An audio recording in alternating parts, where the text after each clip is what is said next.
What's going on, everybody? RJ Ochoa here from SB Nation's bloggingtheboys.com. Hope all is well wherever you are. We hope you're happy, safe, healthy. And I want to start off by saying thank you to all of you who have reached out. I know a lot of you have seen the news about our podcast at Blogging the Boys. Right now, we are in a bit of a state of unknown. The Blogging the Boys podcast network, as we've all known it to be, is currently something that to even say is under construction would potentially be inaccurate. I don't know what's going to be happening with our podcast in the future. I'm hopeful that we have an answer about that soon enough, but I know a lot of you have been curious. I tweeted about this. There was obviously news that it was being shut down last week, and so we're doing everything that we can to do something from a podcast standpoint, but thankfully we are operating here on YouTube. You will see me doing videos, obviously, as it relates to the Dallas Cowboys, having some interview opportunities, and that's why we're here today. I recorded this video, or I'm recording this and recorded my conversation on Wednesday, April 10th, 2024 with Lindsay Rhodes. You may have seen Lindsay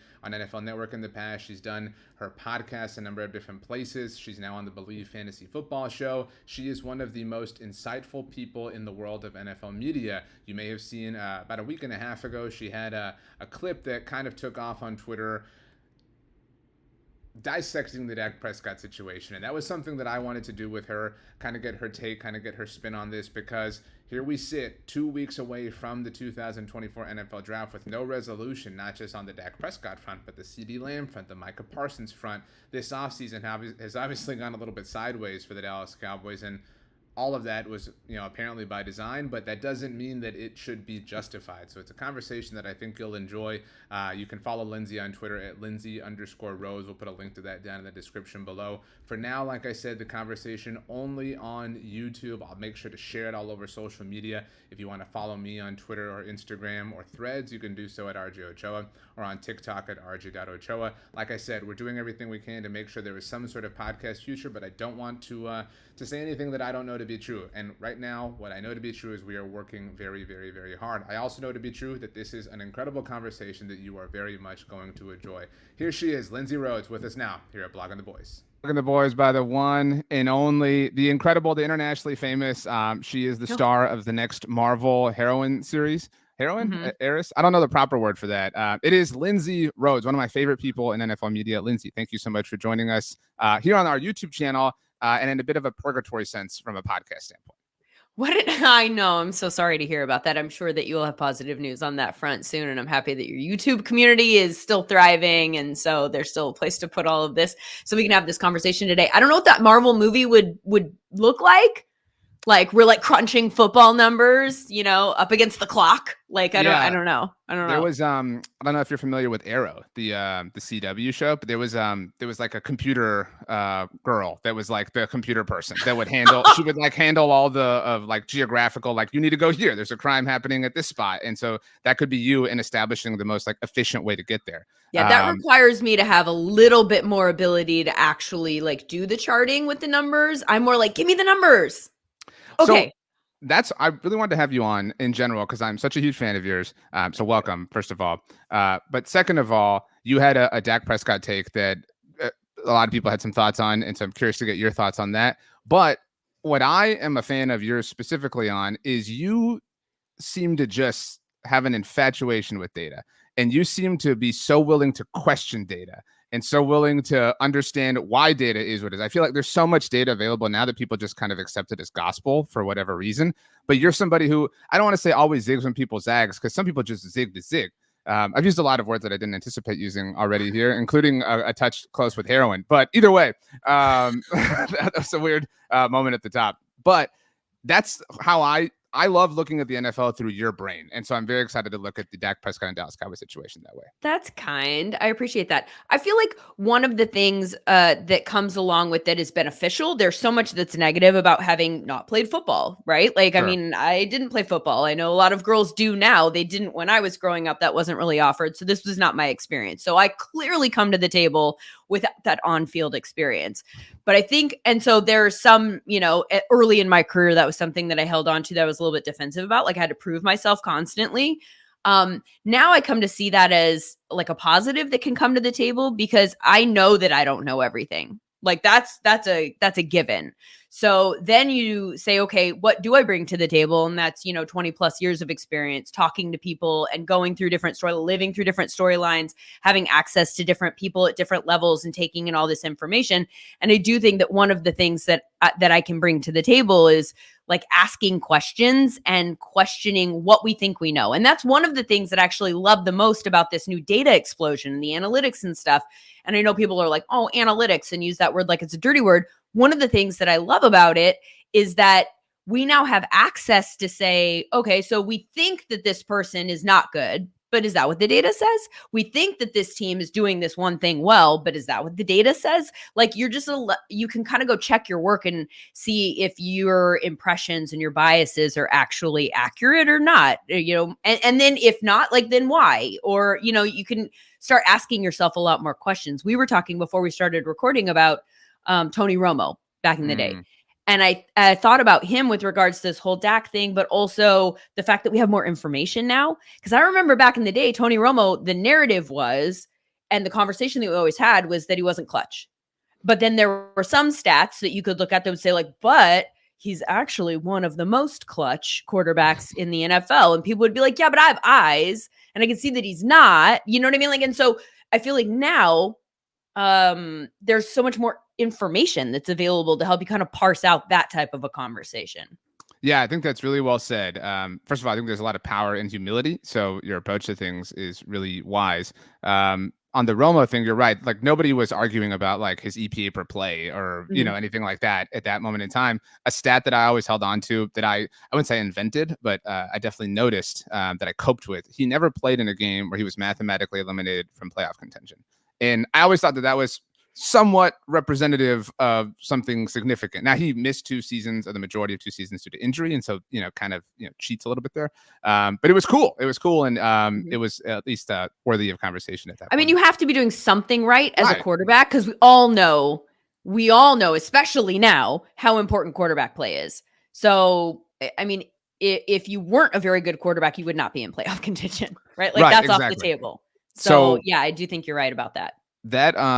That all is sort of absent. Yeah, exactly. Well, data is often absent when it comes to evaluating the Cowboys in their current moment. And a lot of that is because they live in such a heavy shadow.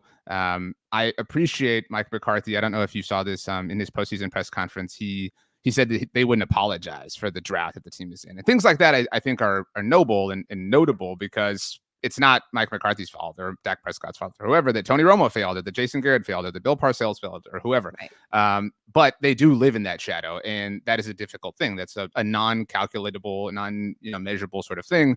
And so because of that, people look at Dak Prescott and his EPA per player, the fact that he finished second in MVP voting or things like that, and it doesn't matter because they failed in the playoffs. They were the first 2 seed to ever lose to a 7 seed, right? You have all these like negative things that happen, and so people just want to live on that, and they want to ignore what might be very good data in the name of the isolated negative things, which you parsed through, which I appreciated in the clip that I mentioned. So to start things off, your kind of general thoughts, because you were really passionate in about 100 seconds about how the Cowboys are being incredibly inefficient with Dak, but in general, this particular offseason.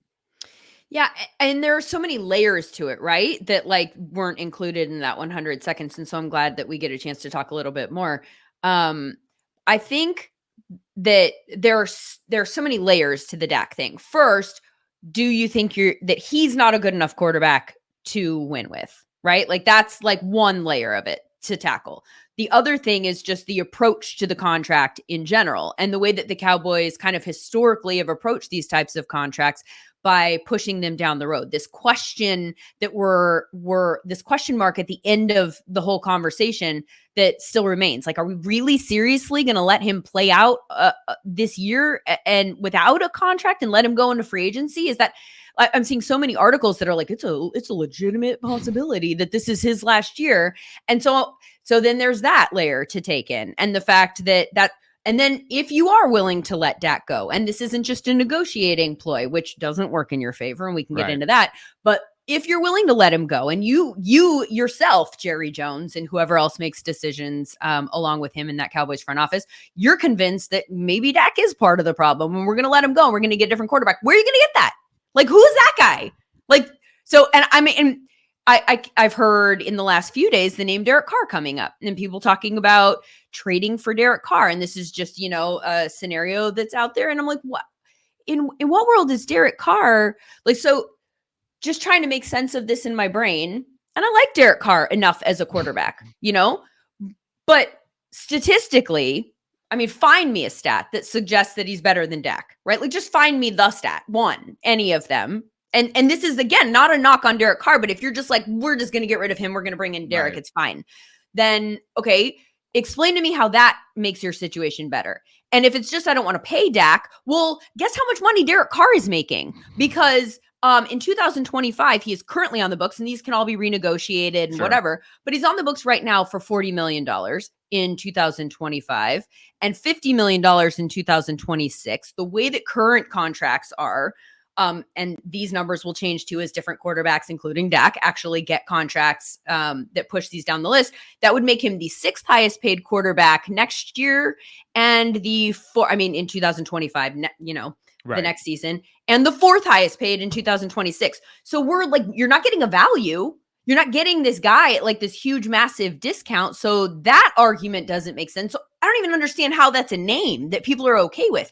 And then if you're like, what we really need is, so the stats don't make sense for Derek Carr, but we just need somebody who can get us over that hump. Where in his history have led you to believe that, you know who could get us past that first round of the playoffs? It's Derek Carr, who like has almost no experience in the playoffs himself. Like, I don't understand how these narratives start.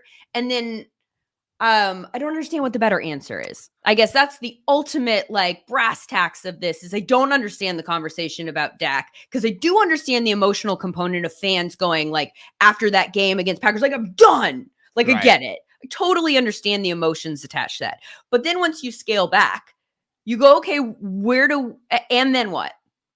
What do we do if we move on from this? And are we seriously convinced that this person was in the MVP conversation is the thing holding us back? And it's not like the defensive breakdown in that game. And I understand he threw a couple of picks that put the defense in this position. I get it all.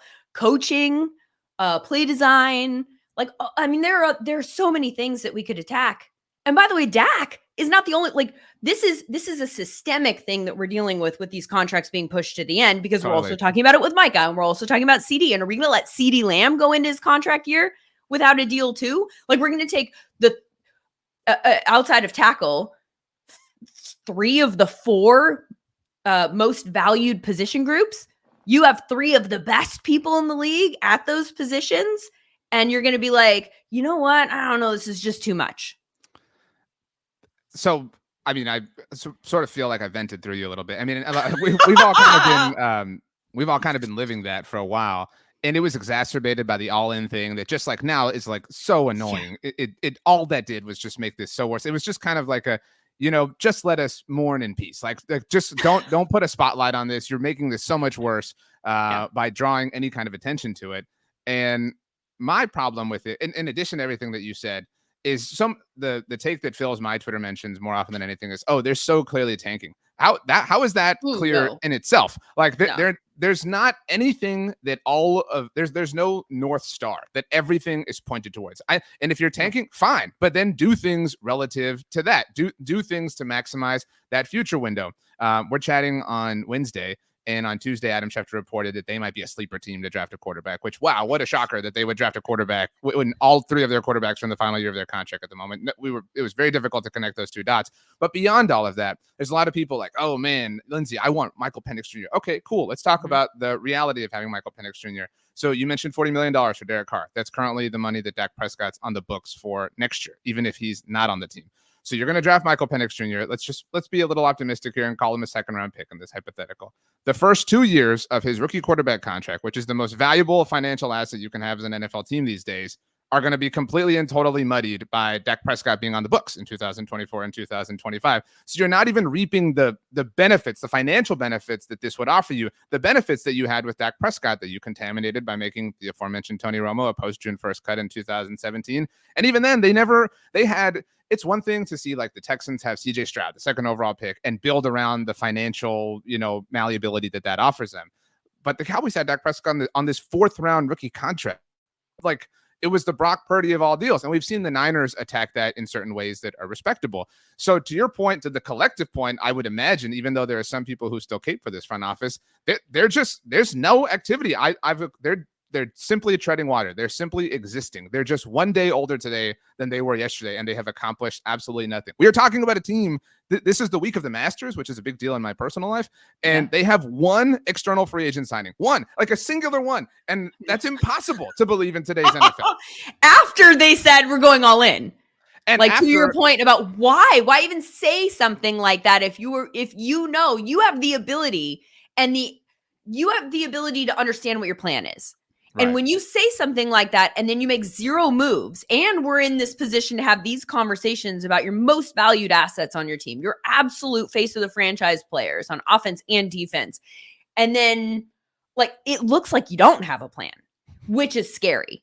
That's the scary part. I don't think that there's any chance, and I understand why somebody sitting on the outside would say, well, they're probably tanking, and I don't think that's ever going to happen while Jerry Jones is with us. Sure. And the reason why is, I mean, this is a sensitive subject matter, but he's older. Right. Like, we're talking about an older man who can't be looking at his lifespan with the Cowboys and thinking, I got a nice, 10, 15 year plan here to like get back to where we go, or even 5 years. I think he's a guy who is always going to be in we have to win now mode. I think he's always going to be there. This is going to be the last team that's going to tear it down strategically, because he's the person that would have to do the tearing down, and he's trying to build something that he can enjoy. And so I don't think that that's the model. I do think too, he has, again, the history of what he has done in the last 10 years or so with the Cowboys is 2 things. I think he exhibits, he's almost loyal to a fault, which is why it's a little bit funny that we're having these conversations right now, because there's part of me that looks at his history and thinks like, you're bringing these guys back. Like, what are you doing? Like, we do this every year, it feels like, with the coaches. And they're the opposite of the Patriots, who kind of lived by the whole, like, I'd rather get out a year too early than a year too late. Right. The Cowboys hang on a couple of years too late. Like, that's what they do with Jerry Jones, with the head coaches. We played the game with Jason Garrett for several years, where it even got to the point where it felt like this is the year to like cut bait. Like, I think everyone knows, including Jason Garrett, and they were like, 1 more year.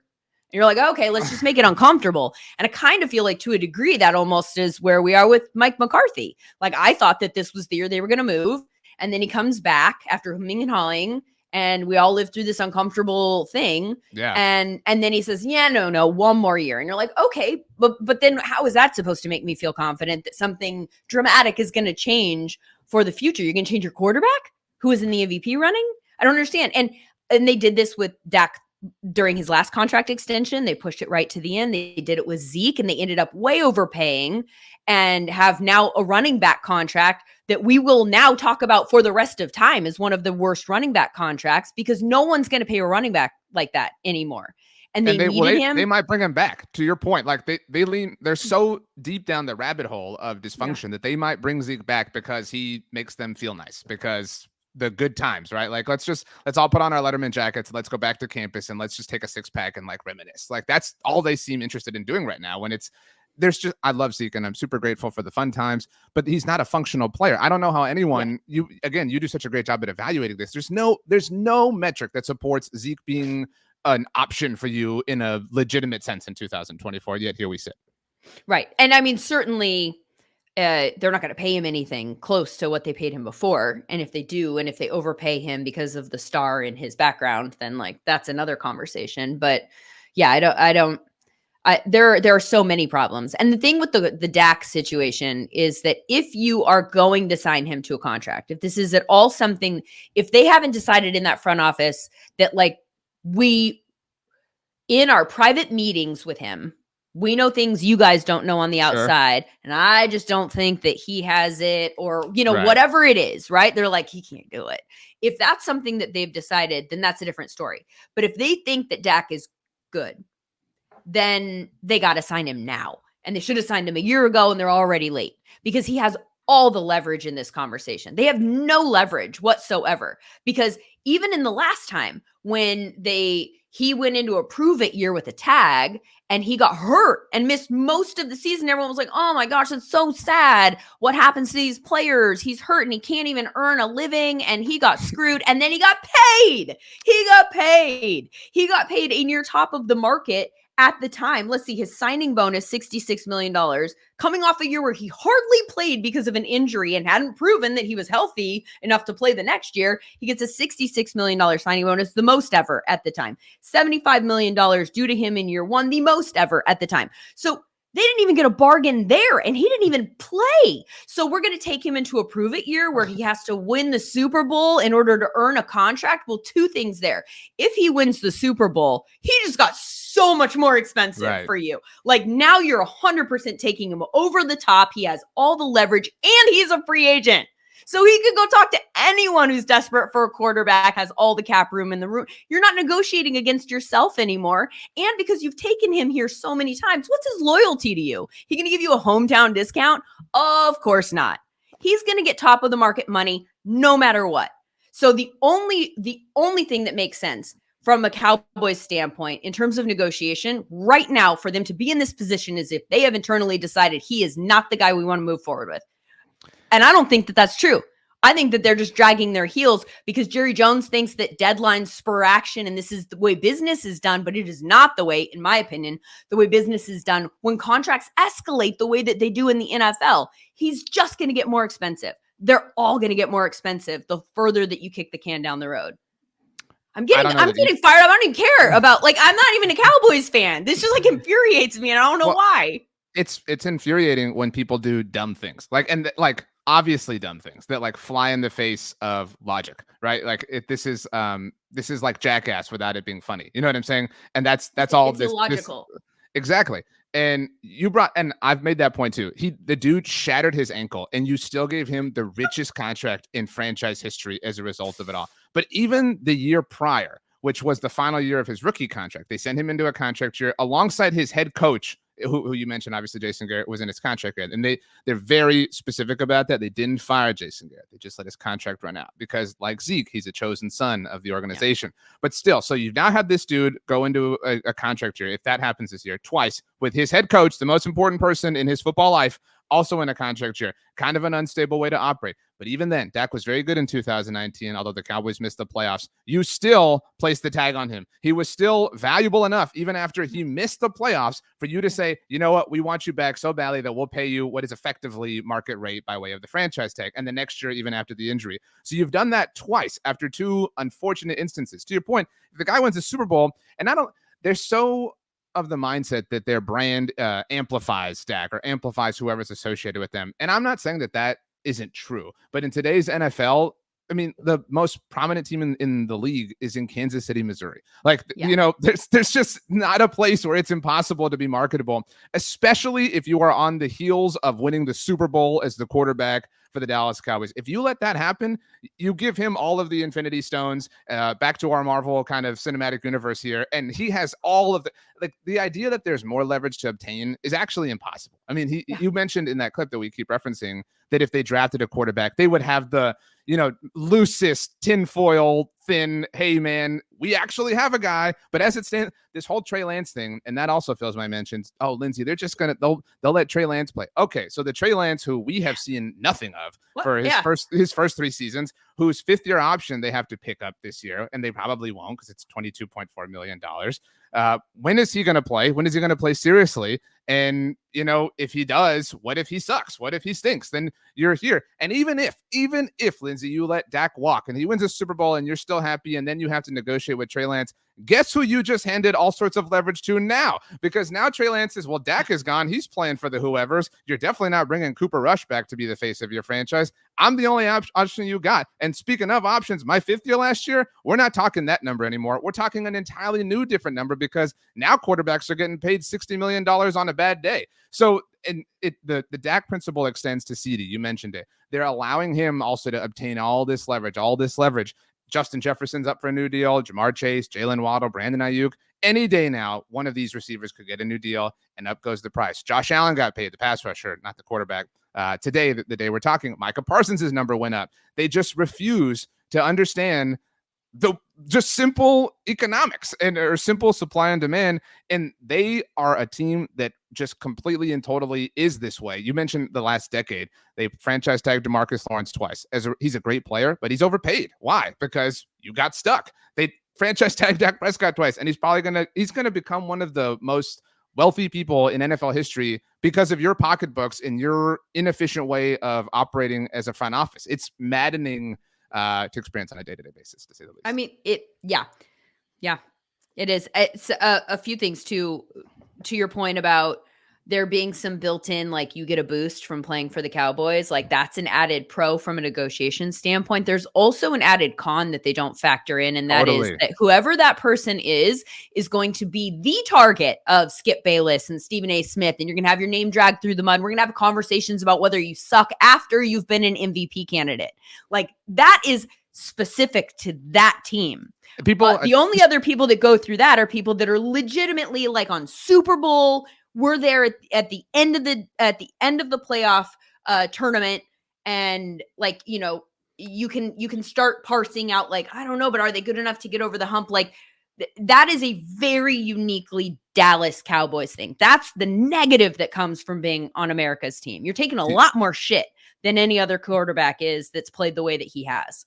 To your point, he and his partner had a baby girl, as I'm sure you're aware, recently. And that is such an awesome thing. I have a 2-year-old. And when my wife and I found out he was coming, it was like the only thing I ever wanted to talk about to anybody. And Dak, when the news finally came out, I was like, yeah, I mean, we had to hold off a little bit because, y'all are ridiculous. And that sucks. Like that I had actually never thought of it that way. Like it is such a heavy head that the crown is upon. And look, that's what comes with the dinner, right? Like that's part of the gig. And there are pros, obviously. But to your point, like your personal life, your family, it's not just your like football career legacy that are dragged through the mud. In today's day and age, you have people making TikToks questioning how interested or invested you are because you're having a family. It's stupid. Totally, right? Like what's your commitment? Right. You took a day off to have a baby? Yeah. What? Like, yeah. It's a tough gig. And I'm not standing here making the argument that like if we were drafting quarterbacks in a vacuum that Dak is the number one guy that I would take. I don't think that's not even the conversation. The conversation is that he is your guy. And now you have to figure out a path forward and decide whether or not he's good enough to get you where you want to go. And I just fundamentally believe that he is. And I'm not saying that, again, he's not my favorite quarterback in the NFL. This is not where I would start a team. But under the circumstances, I certainly wouldn't tear the team down by taking him out of it. That's not where I would start by any stretch of the imagination. And I just think it's a weird conversation to have. Statistically, like if the people that pushed back on the clip that you keep referencing where I said like this is insane. But you were super like, logical and spat out facts. That's the clip, right? But the people who pushed back the most consistent thing was like, no, he can't get us over the hump. He can't win the big game. I'm done. And so then that leads you to a conversation. Okay, how do you have that conversation non-emotionally and logically, right? Then you could start looking at like some stats. There's no ability statistically to measure clutch, but there are some stats that you can kind of push you in the direction of what situation would require somebody to be clutch. So I've heard from a lot of people that are quarterback people working with David Carr. Funny that the Carr name came up earlier. I remember him specifically talking about how he views quarterbacks and whether they're good or not is what they do on third down in those high pressure situations. Can they come through with the play in that situation? So I looked up third down numbers from this past season. Guess who was number one in the entire NFL in expected points added and completion percentage over expectation composite, which I realize sounds like a ridiculous stat to people who aren't like stat heads, but that's one of the completion percentage over expectation and expected points added is one of the stats when merged that a lot of these data analytics people say is the most sticky to telling us that quarterback play was good, along with pressure to sack ratio. Anyway, so number one in the NFL in that composite score, also number one in success rate on third down. So now let's take out third down and just go fourth quarter and overtime, all downs. Sure. Number three in the composite score, number two in success rate. No, I know, but still, I think we're getting you to the Super Bowl, right? Or at least the conference round. Number three, number two, if it's just those stats that are getting us there, quarterback play. The one thing that I do think is interesting is if you just parse it out, just his stats, those types of stats for when trailing, his EPA drops a ton. Like he's now dropping to like something like 24th in EPA per play, which I did think was really interesting because clearly I'm looking at these stats and there is a bias. I've told you already. I think he's good enough, So there's part of me that's like, yes, he is that stat. Yeah, he is. I've got more ammo. And then I did that and I was like, oh shit. Like that's not good. Like maybe he isn't clutch. So I reached out to some of my friends that do data analytics. I was like, what do you make of this? And the explanation that I got that I thought actually made sense, and I'm not saying that this is the explanation, but I do think it's a worthwhile explanation, is that when you are trailing, so how the Cowboys offense works, if you think about the way it was constructed last season, when you're trailing, this is true for everyone, the likelihood that you pass the ball goes up and the likelihood, and the defense knows that, right? Like the defense is expecting passing plays more when you're trailing. So then think about the way that this offense looked last year and the fact that CeeDee Lamb was targeted to the degree that he was last season. Like it was CeeDee Lamb and then like who else is next in terms of your target percentage? Jake Ferguson, like there's, you're going to CeeDee Lamb. So in these situations where you have to come up with a play, it's going to CeeDee Lamb and you can bracket him now. Like, so the defense can play your offense totally differently in this circumstance than they can when you're playing with a lead. And there's a little bit more like, I don't know what you're going to do here. So I think that that's at least an explanation that doesn't necessarily just point you to, oh God, Dak can't handle trailing situations. He falls apart mentally. Like, I think that there are some more systemic things that you could point to that make more logical sense to me. I think that's really fair. And the argument is never has been, he's infallible. He's perfect. He's the best, whatever. Like, like that's where, the argument gets lost and data and fact get lost in all of this because people want to live on that end of the spectrum in the negative sense. Like you mentioned, all the interactions, like, nope, I've seen it. He's not enough. He's not good enough. Look at the way they're handling this. They clearly agree. But do they clearly agree that CeeDee Lamb's not good enough by that point? Like, do they clearly agree that Micah Parsons isn't good enough? Right. Like these things, apply only to Dak or whatever. And that happens in a lot of ways. I did want to get your thoughts on, I guess the level of, I think we agree the level of stupidity is like a 10 out of 10 on Dak. Those are my words, not yours. But on CeeDee, it's got to be higher. I don't know if you remember this, but he set franchise records. I mean, and I recognize that there was a 17th game, although he did it in 16. So he's literally coming off of the greatest statistical season that any wide receiver has ever had, ever in the history of your franchise. And he is sort of also this chosen son. I don't know if you knew this, and I don't mean to, I don't know if you knew this several times. I just recognize I've said it like 12 times.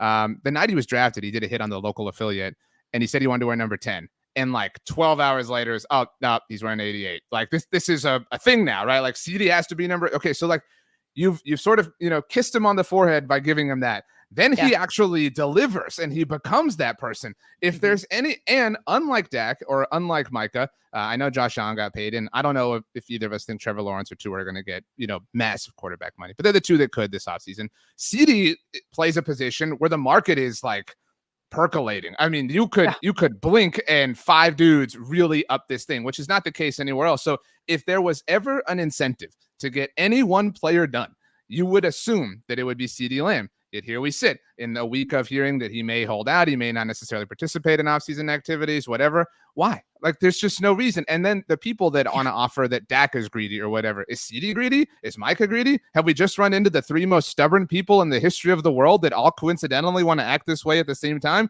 Or is the common denominator maybe the problem? Is every other wide receiver who's making top of the market, are they all greedy? Like, because we all understand. We all understand that CeeDee is one of the best wide receivers in the NFL. And if that is not a conversation that we're on the same page about, then like it's not even worth continuing the conversation, right? CeeDee is a very, very good wide receiver who can do so many different things for you. Like the built-in versatility because of his style of play and his different strengths. I think that CeeDee is a guy that every team could work with. He's not super specific to like the point where if you put him in a different offense, they'd be like, I don't know what to do with this shit. Right. Like CeeDee is great. So then you're just having a debate about whether or not you want to pay a wide receiver. And people, and this is a conversation I'm hearing with the Bills where they're like, well, the Chiefs just won 2 Super Bowls after trading Tyreek Hill. Like the Bills are not the Chiefs in a number of different ways. I mean, people will take offense to that in Buffalo, but No. they're not. And in this particular case, you're going to go, okay, so we could take Tyreek out of the Chiefs offense and devalue the wide receiver position to a degree because we have Patrick Mahomes as our quarterback and he is the tide that will lift all boats. So you could make an argument that you need solid wide receiver play, but not the best wide receiver play. We don't have to pay for this because if we get this, then Patrick Mahomes will make sure that this looks like this. Mm-hmm. And so now you're going to talk about maybe taking that approach with CeeDee. Well, at the same time that you're talking about whether or not your quarterback is not good enough to even extend, like, I don't even understand how logically you want this team to be built. Like, what do you think this ultimately looks like? You either desperately need CeeDee or you need Dak, or in my opinion, you kind of need both. Like quarterback, wide receiver, this is the way of the world. Regardless of what people want to tell you about Harbaugh and what he's going to build in Los Angeles, you got to throw the freaking ball. Like there's just absolutely no way you can convince me that we can look at this any other way. And by the way, so when they passed on Amari Cooper and they were like, you know what, we're done. We don't want to pay this. We'll send you to Cleveland and we'll get, what did they get back what did they get for him again? What was that return? Everybody always remembers the 5th round pick, but they did also swap 6th round picks. If we're just being factual. Oh, okay. Yeah. So they did swap 6. Yeah. And was it even a higher 6? Because probably not, because you're the Cowboys and they're the Browns. But anyway. It was, but the 5th round pick was effectively what they got. Okay. So they get rid of Amari, but then they had CeeDee. So you could be like, well, we'll just give more targets to CeeDee and bring in somebody else to be our, like, in this case, you're going to get rid of CeeDee and then what? And then give those targets to who? Because and then again, how are you going to fill all of these resources like through the draft? I know cap room is tight, so we're looking at like, okay, so is cap room tight, or am I conflating you guys with the? It is, but that's an agenda that they push, and so we are sensitive to that. You know, okay. The cap is fake, and a lot of them is right. Well, I mean, so again, I'm like all over the place here, but like, so the Cowboys, you guys look like you're bottom 10-ish, right? In terms of cap space. But then guess what would create room? If you extended Dak and you extended CeeDee and you extended Micah Parsons and you could push these numbers down the road and all of a sudden you have more room to work with this year rather than like their numbers counting all for this season. But that's a separate conversation.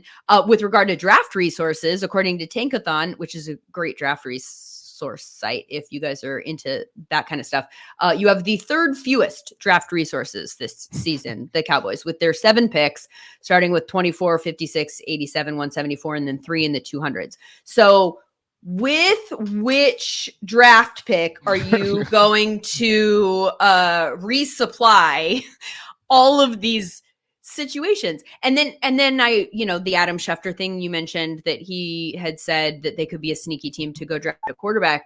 I'm like, okay, so we're all in, but we're going to use one of our 7 picks. By the way, after an offseason where only holes were created, not filled. Love Eric Kendricks. But like, that's it. You're looking cool. Then we've created holes that now have to be filled. You never want to have to draft for need. You want to take best player available. You're not necessarily in a position to have that luxury. And now you want to take one of those draft picks, probably 24 realistically, and you're going to devote it to a position that you already have on your roster that is already competent enough to keep for the long term. Again, it's a really, we're looking at other sports right now. I'm a San Antonio Spurs fan, so I got Wemby going on. You know what I mean? Like that's sustaining me in some capacity. It's just a really tough time to kind of deal with this, just like from a common sense standpoint. I'm not doing a good job alleviating your anxiety about this, am I? No, I'm like lighting the fire underneath. But what's helpful is I know that my biases can show, and I know that I can get emotionally driven one way or another. It's always helpful. And that's why I think you're clipped in. That's why I've mentioned it several times. You're clipped it so well was because somebody from a national perspective comes in and sees this. And somebody from a national perspective comes in and identifies the just lack of cognitive thinking that is happening here. And just quickly, a few different things. You mentioned Patrick Mahomes making this look like this. And this is true in life, but we lose sight of the path just because the destination was what we wanted it to be in the very end. Remember when they lost to the Eagles on Monday Night Football because MVS dropped a perfect Patrick Mahomes pass? Yes. And people, and it's a different example that never gets brought up. when the Rams won the Super Bowl. Oh, well, the Rams traded for Matthew Stafford. Perfect. Proof positive that you have to do it. What if Trubisky Tart holds on to that interception in the NFC Championship game? Do we view that the same? Do we view that as a failure? Does Aaron Donald get the legacy conversation? Probably still, because he's Aaron Donald. But still, like, these tiny little flashpoint butterfly effect moments completely and totally change how we view things. And we don't go back to say, if not for this very easy goalpost to move, things would be incredibly different. We forget that the whole narrative was that the Chiefs messed up by trading Tyreek Hill. I mean, that was a conversation we had for months on end. And yes, they won the Super Bowl. And now we're like, oh, everyone should do this. Like, what? No, what?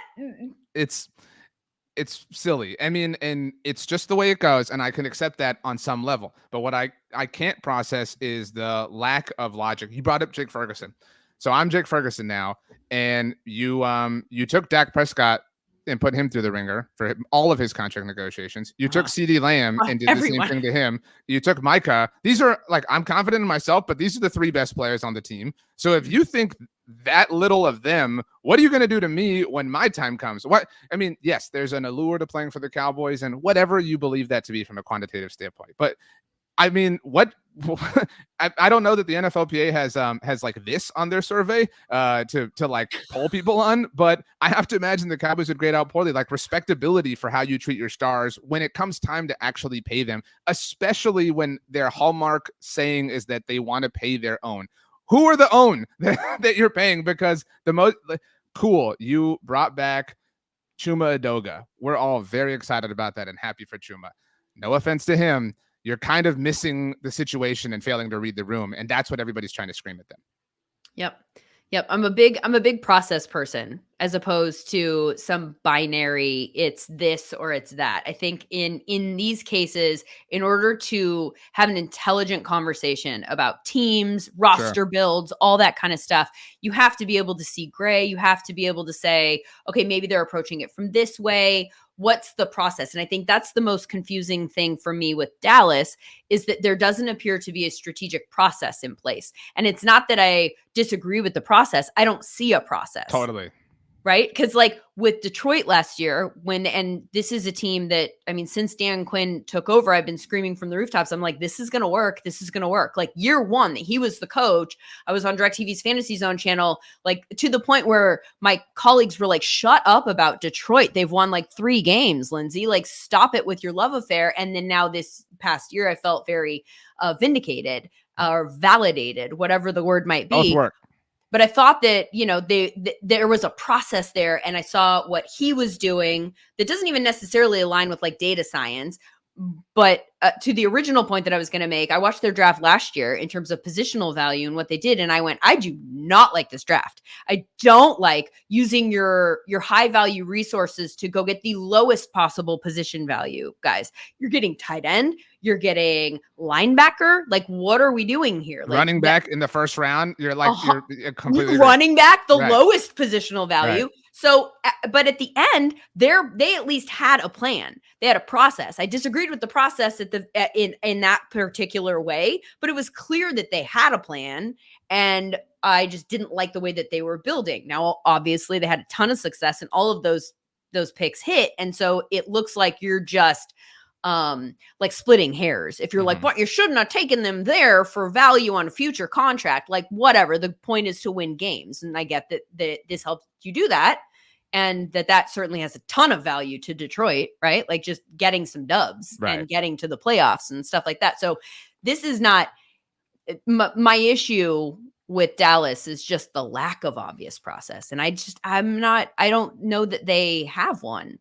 It's sort of like the Costanza-ism, like I'm going to do everything the opposite of what I normally do. That's a weird plan, but at least you have one, right? Like at least you have like a disposition that you're going to stick to go the other, I guess like late 90s sitcom. It's like when Phoebe didn't even have a plot. Like they don't have anything. Like they have no semblance. Phoebe. They have no semblance of any kind of, again, North Star. And you know, what I admire about Detroit is when the Stafford trade first happened, it's, oh, well, they're going to move on from Goff, and this is just a means to an end. And they changed. They altered course, and we'll see if he gets a new deal with them this offseason. I would imagine so. But respect on being willing to adjust your line of thinking. And people act like, well, you said this, 2 years ago. Yeah, well, guess what happened? 2 years worth of things and information and data that allows us to change our opinions and how we feel about things. And so I admire Detroit in that sense. My last kind of topic for you is, you mentioned you are not a binary person. And when the times were good around December, it was the holidays and everything was good. The Cowboys were crushing and life was great. That was the last time, football was something I deeply cared about. And some of this is just the Cowboys of it all. Maybe that's the only way to answer it. But Dak Prescott sucks. Mike McCarthy sucks. Everybody involved sucks on this team. Okay, well, they have more wins than anybody except for the Kansas City Chiefs in the regular season, mind you, over the last 3 years. They are near the top. Pick whatever category you want, to your point, whatever statistical measurement, offensively, defensively. Something has to explain this. It can't just be everybody sucks. Something on offense has to explain this. Something on defense has to explain this. Maybe it was Dan Quinn on defense. Maybe it was Micah Parsons. Obviously, you had all the turnovers and things like that. But there has to be something that we can point to and say, this is the catalyst for all of this. It's 1,000 days of success that you're having as a football team. So something has to be responsible for it. Yet there seems to be this just lack of agreement from a worldwide standpoint on what that one engine driving the success, again, relative to where they've been, which is just regular season success over the course of the last 3 years. And so I'm curious, as a non-binary person, what do you think it is? That's a really good question that I don't know that I've spent a lot of time thinking about where I would assign blame. As I mentioned earlier, I think that there's part of me that doesn't feel like, and it's hard to back up because of the things that you just said. Like, they had a lot of success during the regular season last year. And if I'm going to point to stats and say Dak, then I mean, how do you not point to wins and say McCarthy, right? Like, so I can't take all credit away from him, but I do have this sense that, I don't know if this is a fair statement to say. I don't feel like when I watch this team that the thing that is carrying them to the finish line is play design, or like, you have some teams where you're like, man, like Sean McVay and what he does, Kyle Shanahan and, Mike McDaniel. And there are certain people that are clearly, and then on the defensive side of the ball, you're like, they're so creative. They're doing things that are clearly leading to the success that their team is having. Although imperfect. And I don't know that I see anything really specifically creative or earth-shattering with regard to the way that the Cowboys look on the field. So there's part of me that just kind of felt like you could upgrade by bringing in somebody with a really distinct, and you're the Cowboys, for crying out loud. Like, you should be able to go get this guy or lure this person away. I don't necessarily think that I feel that sense of confidence in Mike McCarthy, but I don't know that that's fair or not. I struggle, but I think he gets the short end of the fair stick, because there's a lot of people who are willing to give Dak Prescott I've never heard the expression be the long end of the stick, but Dak Prescott seemingly, there's a lot of people like you and people who are willing to say, y'all are being ridiculous. Like, this is one of the best quarterbacks in the NFL. And I myself don't necessarily feel that about Mike McCarthy. And the playoff loss was, I think he has to wear that more than anybody else, just because they were so overwhelmed. But the reality is, and I recognize that the bar we're equating them to here is really low, but they've been a playoff team 3 years in a row. That hadn't happened in 25 years. They've won double-digit games 3 years in a row. That hadn't happened in forever. And they've done that. People talk about, well, the Giants and the Commanders are terrible. Yeah, well, the Eagles literally had one of the most amazing regular seasons ever in 2022. And they've survived this kind of, like, we talk about, and this isn't like a bitterness thing, but we talk about the Eagles as this franchise that's on the forefront of this. And I recognize they've had more playoff success, although, winning an NFC championship game against a quarterbackless team isn't the biggest challenge in the world. But you know what I'm saying? Like, I think he deserves, talking about McCarthy, more credit than most are willing to give him. That doesn't mean I think he deserves Kyle Shanahan level credit, but I do think he has changed something discernible and that is literally measurable, but maybe it's an unwillingness to see it. I think his greatest crime ever was losing a very public PR battle to Aaron Rodgers, and that warped a lot of opinions on him, unfortunately. And so now in retrospect, several years down the road, we're like, "Ooh, maybe that might have been a tougher environment to navigate than we thought at the time." Like, maybe Mike, I want to give McCarthy more of a nod. We never heard anything about this back then, Mike. You were kind of dealing with a lot, man. Maybe those massages he said you needed were somewhat necessary to for stress relief. But either way, I struggle because I on a human level, I feel bad for him because of the lack of help he's getting here in a contract year. And I feel that way for Dak and CeeDee and everybody, to be clear, but it just seems, it seems very unfortunate. I think if anyone deals with the shadow, it's probably Dak the most, but McCarthy's right behind him as kind of the head coach of it all and the kind of CEO for the overall corporation. Yeah, it's a tough spot to be in. That's for sure. Both of those two roles in Dallas specifically. I just not the one thing that I will say that makes sense to the people on the other side of this equation that are like, no, we just have to rip the Band-Aid off and move on from Dak. I do think, and I've said this a bunch, and I think that this is true, that the worst place you could possibly be in from a roster building standpoint in the NFL is to have an average quarterback. Mm-hmm. Like, I think that is the absolute toughest spot to be in. Now, we could debate whether or not he is that. I think that we probably both agree that he's not one of the elite quarterbacks. You're not going to put him in the same conversation with Patrick Mahomes and, Josh Allen and those guys that are like absolute game changers for their teams. And that's where we're starting our team. But is he... I think if you have a very good quarterback or if you have a very bad quarterback, those are easy. You now know what you have. Right. Like, I have to go get a better quarterback. And so it's easy to flush this one, or I have a very good quarterback and I'm set here and I'm going to pay him and that's fine. The middle of the road quarterback is the toughest one to have because you think looking around, man, it could be a lot worse. And to this point, we talked about that earlier. Like, so you get rid of Dak and then what? Like, you have no idea if Trey Lance is good. You have no idea if you're going to get somebody in the draft with the 24th pick. Like, that's not like you're choosing like the next franchise quarterback. You don't have access to Caleb. You're going to win a Super Bowl next year and then he's going to sign with somebody else. And then where are you going to pick 32nd? And then you're going to find a franchise quarterback there or package picks to get up to the franchise quarterback. No, you're not going to do that. Or hope that a quarterback of his caliber is available in free agency, which he quite literally would be. So. Right. Well, that only happens if you're Kirk or maybe Dak in this case, right?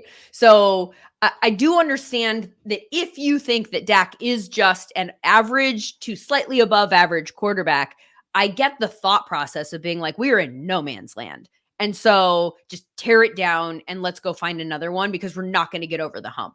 I just am not of that belief. I think he is an above average quarterback and I think he's certainly good enough. I mean, Detroit, and we talked about Detroit and you mentioned Jared Goff, is a perfect example of like, if you just have smart people figuring out ways to use the pieces that you have there and set everybody up for success, and your build is smart and you know how to use the build, then you can get away with a less than elite quarterback. Like, Jared Goff didn't suddenly become one of the best quarterbacks in the NFL. He is an above average to maybe even slightly average quarterback. Like, he's in that tier of quarterback and they're just maximizing every ounce of quarterback play that he can contribute to the team. And they're not putting him in position to fail as frequently. And so I think that there's something to be said for that. But I guess, in the interest of just like widening out and saying, what might people be thinking that are like, move on?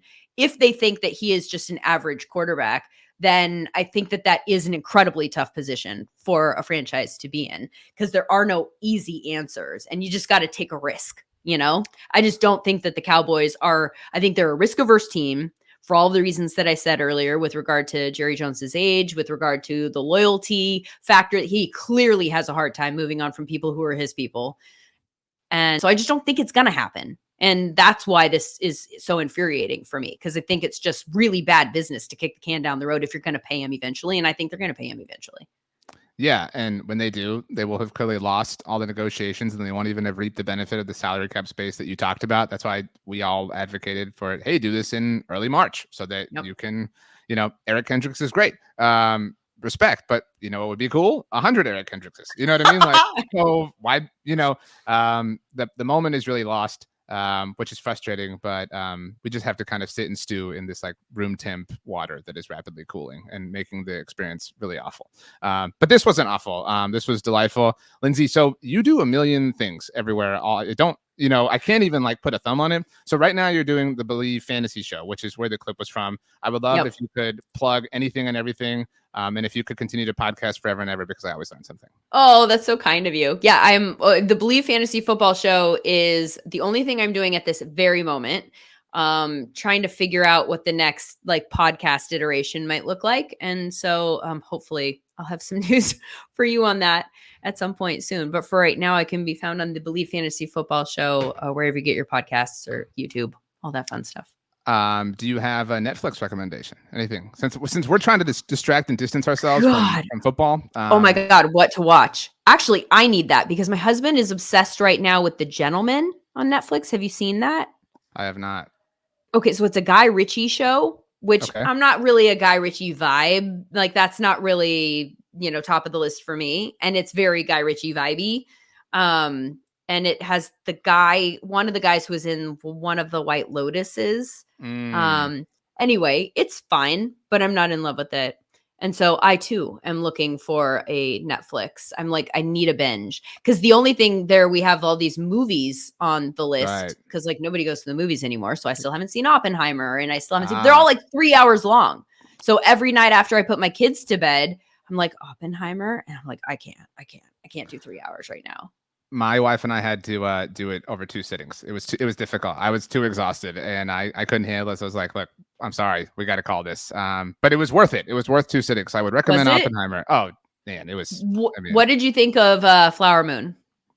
I did not watch Flower Moon. Okay. Yeah. But that was also 3 hours. And I don't recommend see, like, it. I'm a very epic person. So I want to be a part of all the conversations. There were a million Oppenheimer conversations, but there were only like 14 Flower Moon conversations. So like I was comfortable missing those. You know what I'm saying? Barbie was great in terms of Oscar nominees. Certainly worth your time.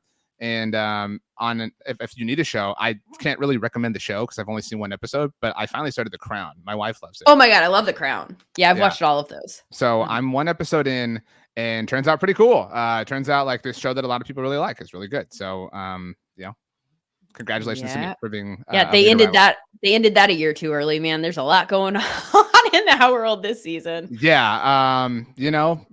That's just the way things go. And Succession's gone too. We have all the like familial drama that is completely out of the vortex now. And that's. I know. I feel like I lost a lot of shows in the last couple of years. Like there was a time frame where I had a bunch of shows to watch, and they would come around seasonally. And right now I don't feel like there's anything I'm even looking forward to, except for whatever that Game of Thrones and now House of Dragon. That the next season of that, whenever that comes out. I'm looking forward to that. But you just got to find a reality show because those will never go away. We are talking on a Wednesday. It's Survivor Day in my household. So, do you still watch Survivor? I wouldn't die for Survivor, but I would get in a fight on behalf of it. Would you? Oh yeah, and there've been a lot of. Is that a show that you would have success on if you were a contestant? I feel like that's a really difficult question to answer because if I said yes, then I would suggest that I'm like a manipulator and I wouldn't want to be viewed that way. You know what I mean? Because I feel like you have to be to have success. I don't know that I would be like the physical survivor like king. I think I'd hold my own. Like I could handle most challenges, be like a solid contributor to the tribe. But I would rely on my political game and I don't want to be good at that. You know what I'm saying? Like it would be unfortunate to be good at that and be like, yeah, I lied to a bunch of people and got $1 million, Yeah. We had a conversation about this in my house recently, and we actually don't watch Survivor, but I think an episode was on. So we had a conversation about just like family members with my kids about who would get kicked off the fastest. And I would be such a liability in terms of all of the physical challenges that they'd be like, get this bitch out of here. Like she's holding this down.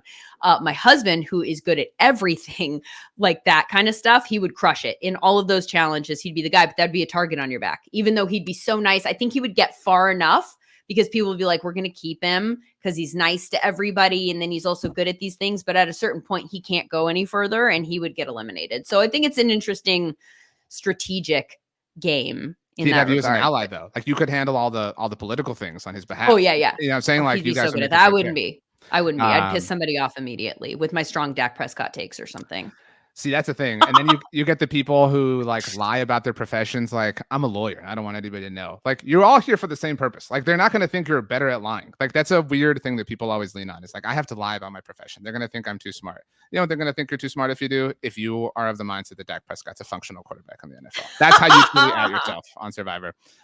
Lindsay, you are the GOAT. So thank you for joining us. Hopefully this conversation is able to be podcasted soon enough.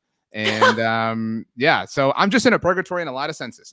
This is The Good Place. That's a different show. That is a I've seen that in the last couple of years on Netflix. Like, not in real time, but on Netflix. Yes. Not an ad for Netflix, any of this conversation, but just a convenient place to watch a lot of things. So wow. Well, Lindsay, you deserve to be let out of purgatory. So I hope that you can be heard and seen in as many places as possible ASAP. I hope the same is true for you. Continue to preach the good word about Dak Prescott and continue to be awesome at everything. Thanks for joining us. RJ.